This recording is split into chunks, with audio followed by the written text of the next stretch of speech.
love Jesus, we love God.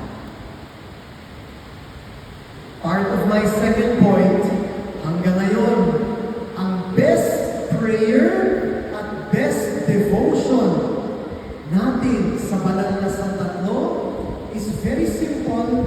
Alam natin kung lahat. Everybody raise your right hand. Taas mo yung kanang kamay mo. Sige, taas mo yung kanang kamay. At sabay-sabay natin sabihin, in the name of the Father, and of the Son, and of the Holy Spirit. Amen.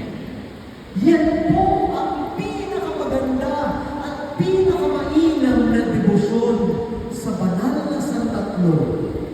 Pero karamihan sa atin, pag sinabing sign of the cross, anong ginagawa mo? And Father said, that's a church.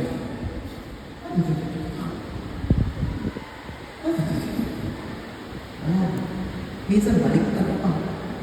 Sayang. Ulitin nga natin. In the name of the Father, And of the Son, and of the Holy Spirit. Amen. Yun! Sana bigkasin din natin ang sign of the cross. Bakit? Isa-isay natin. In the name of the Father. Bakit sa noo? Kung malaki ang noo mo, in the name of the Father. Ganyan. Joke lang. In the name of the Father. Why? Because the Father is creator of everything.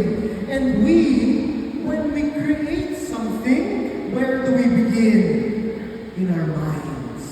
So we point to our minds and we invoke the name of the Father. We say,